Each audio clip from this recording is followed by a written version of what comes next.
Your voice, your opinion, your community. Fact TV, free speech, protected.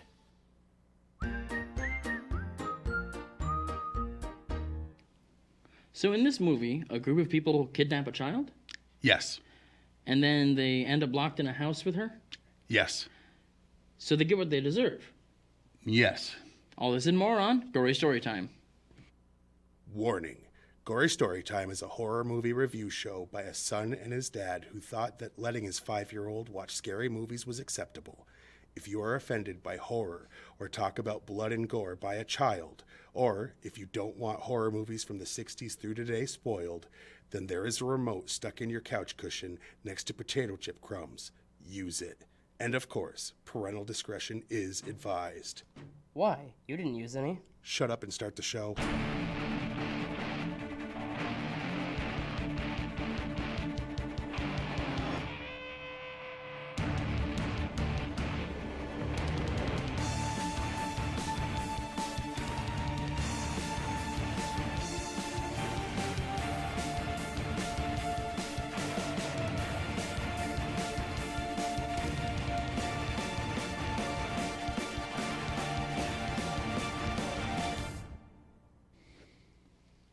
Welcome to Gory Story Time. I'm your host, Jason. I'm his co-host and father, Craig. And we were off last week, so I've been uploading some old episodes from when you were 13 and 14. I plan on doing some more of those, so check in. I'm doing a couple of those a week, basically. No, you'll never get sick of us. There are some interesting bloopers that I noticed back then. The guy that used to do the control stuff out there on the boards. No, we could just blame Colin for everything. That But he wasn't. To be fair, he wasn't here yet. Yeah. But like letting like commercial ads play after our trailer and stuff. Whoops. Anyway, Whatever. But this week we're back with a newer movie. It came out this year. Yeah. Abigail. For those who, Can't read. Yeah. That's a long-running joke. It was in episode 1 to be like, for people that can't see behind me, which tickled your fancy. It did, especially considering it wasn't even a poster. It was just a big, ugly picture of the guy's face. True. Yeah. Yeah. And we used to do things in a slightly different order, but... So here's the trailer. No, that would be ugly and gross right now. But anyway, what would you call or what would you say the storyline is for this? Well... Some people Yep. kidnap this little girl. They're hired to kidnap a little girl. From one giant mansion to another suspiciously giant mansion. And then they're there all night, stuck at that house with a secret killer. Yes. Secret, unless you watch the trailer. Or look at the poster. Which, by the way, you're going to do right now.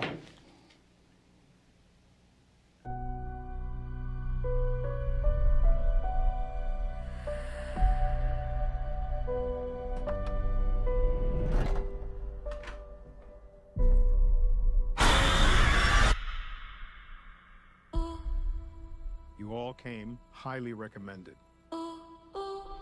You know the rules. No real names, no backstories, no cell phones. So whose kid is she? A very wealthy man who's about to be $50 million poorer.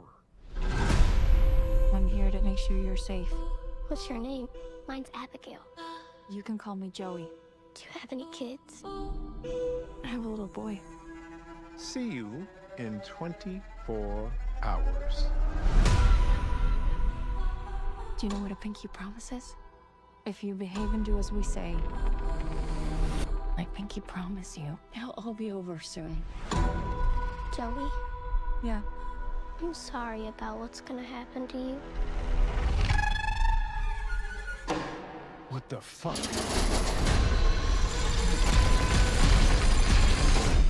Shit, we gotta get out of here. I think she knows something. Guys.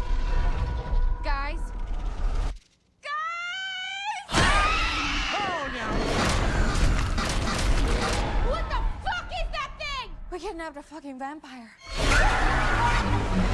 A ballerina vampire. How do we kill a vampire? What are we talking about? Like an Anne Rice or a True Blood? You know, Twilight? Stake through the heart. Daylight is a big one. All right, let's go kill us a fucking vampire. Ready?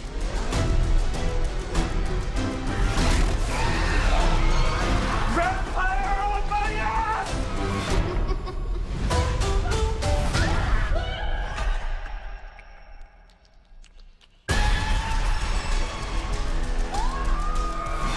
What can I say? I like playing with my food. Whoa, whoa, whoa! She's fucking flying!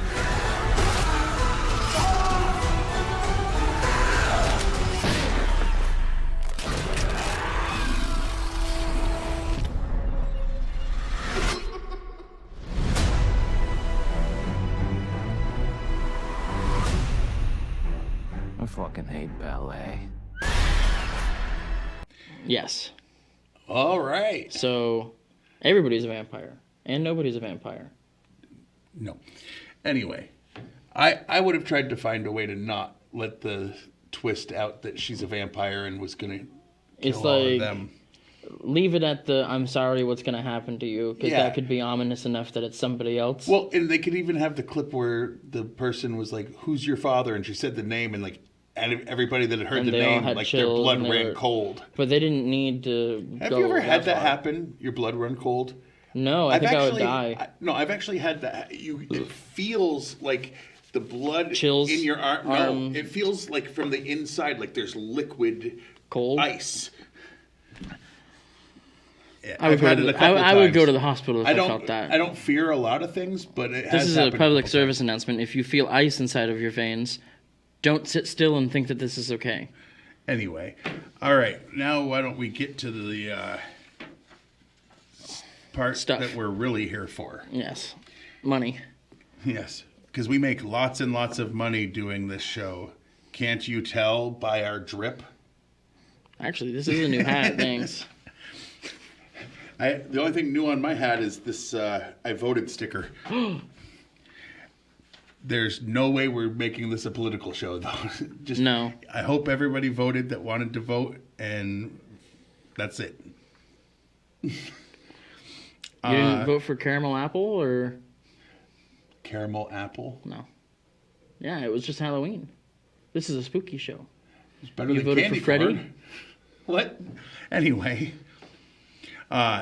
So our real commercials of things that actually exist and you can purchase this week are Gory Story Time is brought to you by the new video game, That's What You Get. Throughout the game, you're given many choices, and depending on the decisions you make, there's different results. If you make bad choices, bad things happen to you. It's kind of a karma thing. You choose to commit a crime because you need money, and you end up, well, you'll have to play to find out.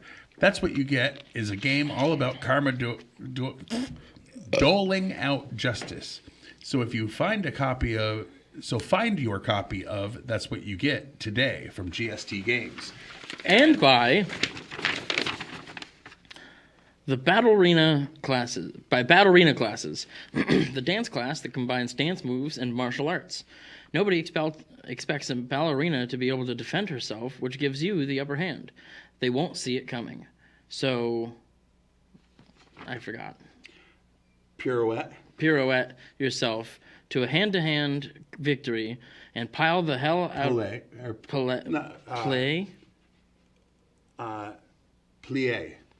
the hell out of any attack with ballerina classes. Coming soon to empty storefronts that had temporarily been Spirit Halloween. All right. That was worth a laugh. It's funny how many times I notice watching the episodes back where I go like this, because usually there's a laugh or something happening out there with the with anything producer. We say. With anything we say, no, that's not true. No, it's not. You can go first. You want me to go first? Yes. All right. One of Angus Cloud's final roles. Oh, wait. Now we get into the meat and beef of the show. We have to say that part. Why do we call it meat and beef? Because the meat and the beef and the meat and the beef. Yeah, we're going to say the meat and potatoes, and he's low carb, so. Potatoes are bad for you. And I found old episodes where we said meat and potatoes. You were wrong about always having said it this way. Ever said it that way? Maybe you did, but I didn't. Well, if you want to watch the old episodes. One of Angus Cloud's final roles before passing in July of 23. Although production wasn't completed until months after his death due to the SAG-AFTRA strike, Cloud had filmed all of his scenes before production got shut down.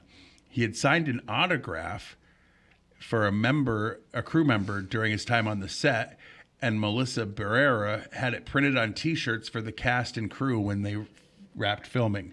It was also really the cool. cloud drawing you see at the end where it says dedicated. That's his signature with the cloud in it. That's really cool. Right?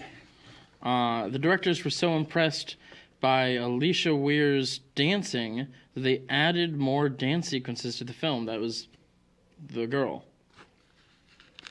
Rather than filming predominantly in a studio, the production team used a famous Guinness Manor in Dublin, Ireland. Kevin Durand was able to change his character's origins and used his native something accent. Quebec? Ian, right? He's from Quebec. Quebecois accent. Quebecois with two of the little things above the letters. All right. We're French and we can't speak it, so. No. Something he's never done on film before. When he pitched this idea, co-director Tyler Gillett said, "Of course, why would you say no to that flavor? It makes it so interesting and so specific." He also looks like Elon Musk.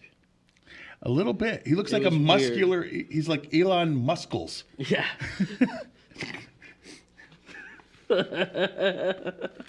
It's so dumb. And you're laughing, which makes you so dumb is the answer, by the way. I'm sure that didn't get picked up into the microphone my lips are next to. No, probably not. The abductors are given pseudonyms by the coordinator, Lambert, so that they don't know each other's real names in case one gets caught.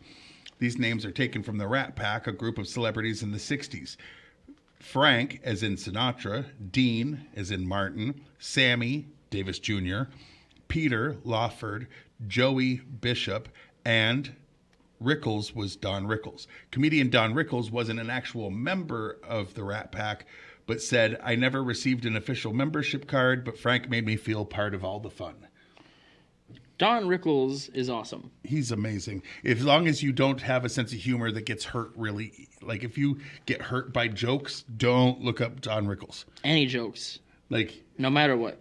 He'll find something to hurt you with. He tried to make things mean in Toy Story as Mr. That's Potato true. Head. He did. Part of pre-production involved having Angus Cloud drawing a series of penises, which were then sent to the filmmakers so they could choose the style that would end up on Kevin Durand's face. That's a weird sentence you had to read. The music in opening titles is the main theme to Tchaikovsky's Swan Lake, which also was used in the opening titles of Dracula from 1931 with Bela Lugosi. Yes. There we go. There is a crest visible in a few shots, such as on the library floor or the security gates over the front entrance, which heavily resembles the Dracula crest from some of the old Universal movies. Melissa Barrera revealed that this movie was the one with the most blood she had ever experienced in a movie. Did you not see there was like floors and like the girl was just saturated, like soaked in blood? Okay, maybe then. There was a ton of blood in this movie. There was a lot of blood in the Scream movie she was in too. Not as much as this. Like, no one was soaked from head to toe in blood. You just couldn't see it because they were like black cloaks. Right? No, you couldn't see it because it was inside the bodies, not being blood on the floor. You dork. Whatever. Much of the film is tinted as they were filming a lot of day for night given the short nights in Ireland's summer. It was filmed under the working title Dracula's Daughter. Dan Stevens was shocked to find out that Alicia Weir was from Ireland and learned to drop her accent by watching television. No dialogue coach was needed. The movie was filmed in two parts because of the SAG strike. Initial filming began May 15th of 23 and wrapped up July 14th of 23. The second block of filming began November 23rd of 23 till December 14th of 23. Interesting. It started the second block of filming on your grandmother's birthday. Yeah. Abigail is a Hebrew name and means my father's joy.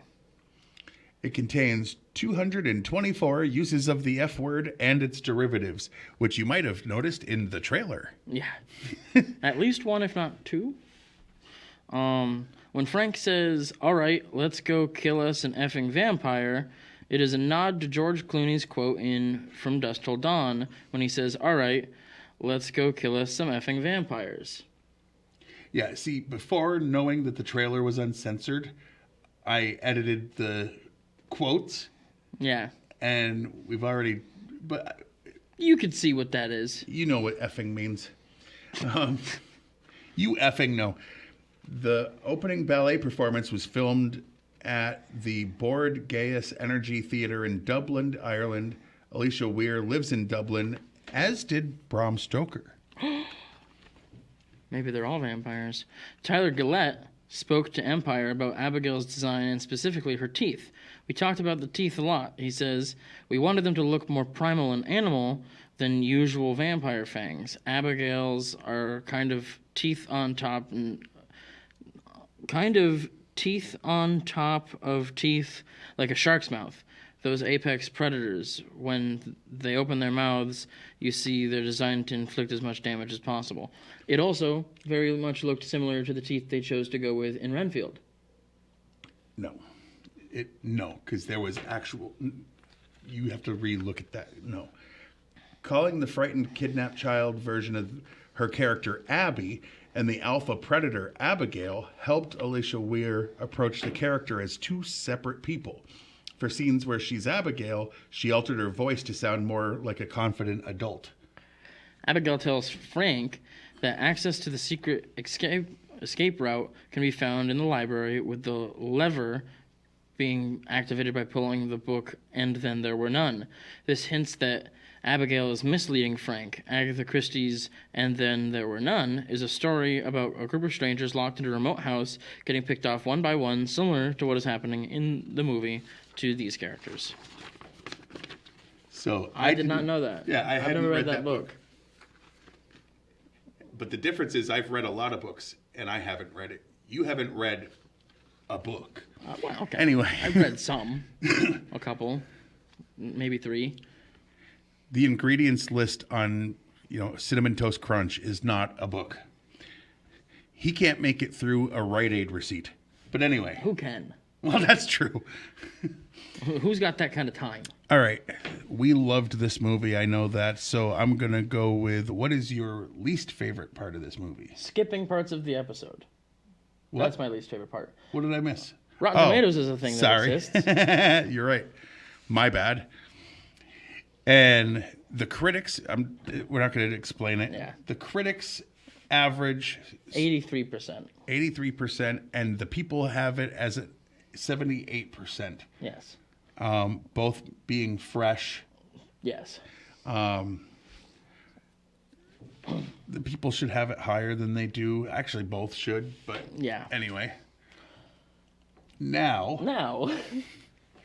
Since you liked it, what's your least favorite part of this movie? Well, Dracula. I think that he's dumb, and he's weak-looking, and he's stupid, and I don't like him. All right? I mean, he wasn't the important part of the movie. Yeah, you heard me. It was about his daughter. Yeah. I love that before the show, he's like, it wasn't even Dracula. And then, like, with some of the facts, he's like, fine, it was Dracula, but I hate it. Yeah. The big reveal of the freaking bad guy at the end. It's My thing I hate the most, the fact that they revealed it was a vampire movie in the trailer. Now, it's going to spread once people see the movie. People are going to be like, spoilers are going to be out. You see this, ballerina vampire movie? Right, yeah. But just like Dusk Till Dawn, if you go into it not knowing, when it suddenly becomes that, it's like, yo, what happened? Right. Holy crap. Which it would have been better as a reveal. Right? Like, I knew going into it. Like, we tried to have his wife with Dusk Till Dawn not know that. And then my brother walks in the room and he's like, are the vampires in it yet? Well, she already knows it's a vampire ballerina movie because that's just what everyone knows about it. So you can't surprise her. No. We wait a year, she'll forget. Yeah. And then she'll I go, might oh, too. that was the thing. No, I might too. So. What was your favorite part? It's hard because it's so good. I mean, probably the special effects. Overwhelmingly, I mean, some of the bone snaps were some of the exploding by the vampires. looking of it. The explosions. The blood just... Like every different vampire That's why there was thing, more blood there. Yeah, every different vampire part of thing it. has a different vampire death. All right, True Blood had them like sticky explode, and it was Blade. gross It was and- kind of digital and and they turned into ash. all right? Buffy. They dusted them. Yeah, it's all cool and stuff. they all look cool This in their one, own way. They were like balloons full of blood That just blew up popped and everywhere. Yeah, and it was so cool. It was Absolutely awesome. All right, I'll give you that. My favorite thing, honestly, is the fact that most movies that have a little kid as a main character, the acting is stilted because it's a kid. And most kids, she isn't even listed as an actress. When you look her up, she's listed as a singer, you said? Yep. Because she was in the musical of Matilda? Yep. That came out on Netflix a few years ago, I think. But so she's not even considered an actress, and she like this they as picked her both because she could versions. dance. That they picked her because she could sing. But when she was playing Abby versus Abigail, like You could tell. like she seemed like when she all was in on playing both Abby, characters. it's like, okay, this is an innocent little girl that's been kidnapped. And when she's playing Abigail, it's like, this is a centuries-old monster that lives in a little girl's like skin. she creeps me out, and stay the heck away from me, lady. Right. It's like, hey, old woman, go away. 200-year-old, 10-year-old. Just so creepy. So her acting is probably my favorite thing. Like She did a all really the good acting job. was good. I don't think anyone did a bad job of acting for Nope. their characters, but knowing how bad kids and animals are to work with, this kid was awesome, and she should be known as an actress and maybe a singer too. I haven't heard her sing, but definitely as an actress. I liked the specially selected group of people that didn't know each other and already like had like hate for each other. They were just always going off at each other. Mhm. I thought just everybody was so much fun to watch in this movie. Yeah. So, anything else you want to say before we Go watch this movie? I Definitely. looked it up before the show so I could get these numbers, and it said it's streaming on Peacock. I know, because I was going to watch it on that, and then you purchased it, and I said, well, shoot. Yeah, and I'm glad I did. Yeah, it's worth having. Yes. So now it's time to wrap up by Yes. putting the stuff up on the side. No, it's not. We have to rate it. Oh, yeah, we do have to rate it. He's just trying to skip around in this. I was wrong. Sorry. Yeah. On a scale of 1 to 10, what do you rate this movie? I'm going to give it a 9. I'm going to go 9.5. I mean, it's a Like, really good movie. Like this. It's not a perfect movie. No. But this makes me want to watch Dracula's Daughter. If this was supposed to kind of maybe a little bit be that. Yeah, I've never seen it, so I've I never don't seen it. have I an don't know, opinion. from the 30s. But this is amazing. Yeah. Like, I thought everything about the story was good. There wasn't like big glaring problems. It was a simple story. It was. So I'm going 9.5 though. Yeah. Now Nine put and a the half. stuff up Now on the the stuff. side. Yes. Okay. So you can watch this show on Fact TV channel 1082 Thursdays at 30 p.m. and Fridays at 7 p.m.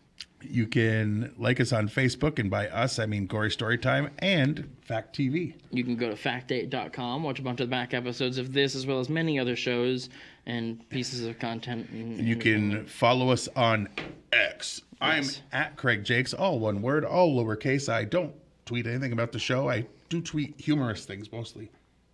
Is it still called tweeting? Yes. That's weird. That's weird.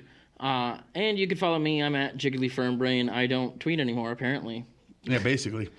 But you can look at his old tweets. Yeah, I got a lot of them. And just, if you go to YouTube, type in Gory Story Time, you'll find 2 channels, mine with all these shows that I'm uploading, and Fact TV, because we said that we don't mind them posting them since they help us make the shows. Yeah.